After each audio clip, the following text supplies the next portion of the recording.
Welcome to 1700. I'm Sam Dickson, and today we are at the Face the Music Summit in Melbourne when I'm with the brains behind I Manage My Music, Jen Cloher. Thank you. Thank you. Thanks for having me. You're absolutely welcome. Now, today, as a self-managed artist, you'll be taking on a panel in management to, I guess, educate the masses on what they can do to manage themselves. Now, just from the get-go, what are your top 5 tips for self-management? I don't know. I don't know if it's so much that I could sort of reel off the top 5 tips. That's a good one. I'd definitely get that together. But I think what was interesting, I was just watching Ted Gardner, who manages a whole lot of impressive bands, including Brian Jonestown Massacre, and he was just saying that the last thing an artist needs is management.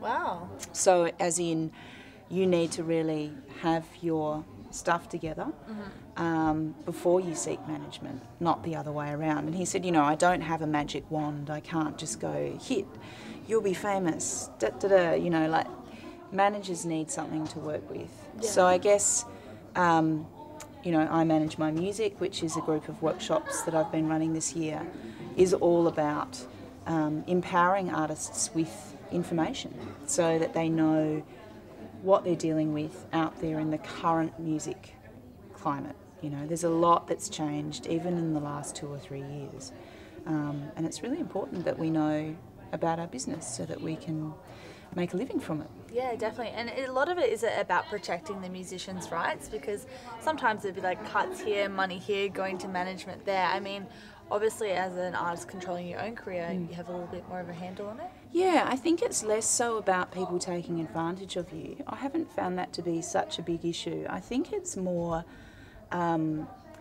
understanding where you need to spend money, where you can save money, and how to make your business sustainable. We're seeing in the world right now a lot of economic instability, and we're seeing what happens if you start the foundation of a business on debt.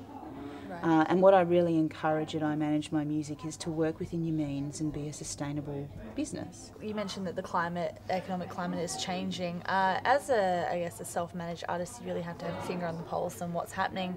Now, we can't ignore the fact that digital music is changing the way we access music, think music, make music. Where do you stand on that? I think we've found, with things like Napster, that had we adapted, had the major labels adapted when Napster happened, they'd be in a much better position than they are now. They're pretty much powerless. They're selling themselves off to everyone. And what we've seen is a huge shift towards things like iCloud, where, streaming services. And I think the future is definitely in streaming and subscription-based streaming. But what I would really like to see is some way that artists can make more money from that, because streaming has pretty low dividends in the profit margin.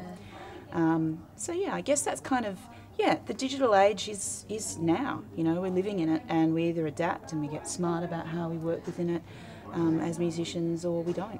Yeah, definitely.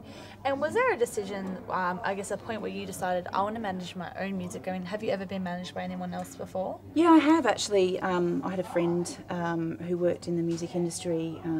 She was working at EMI as a label manager, and she sort of helped me out in the first couple of years, which was really fantastic.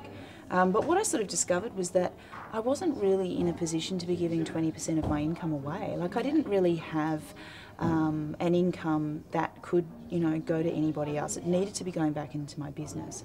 And what I really encourage at I Manage My Music is just to learn about the industry that you're in, and essentially set up your business in a way that it's supporting itself. So I'm really realistic, In the first, 5 to 10 years of your career, you probably are going to have another job to be able to pay for the expense of living, rent, food, travel, life. But have a separate music account, and whatever you make from your music goes back into your music.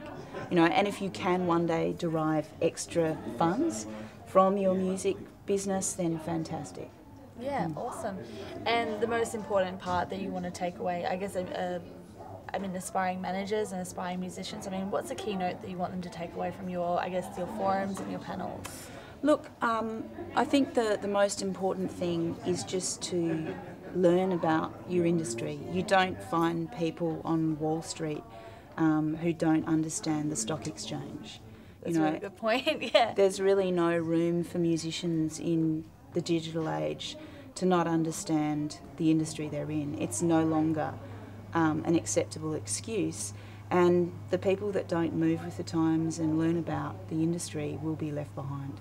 Awesome. Well, you heard it here first. Thanks so much, Jen. Thanks. You're watching 1700, back into the studio.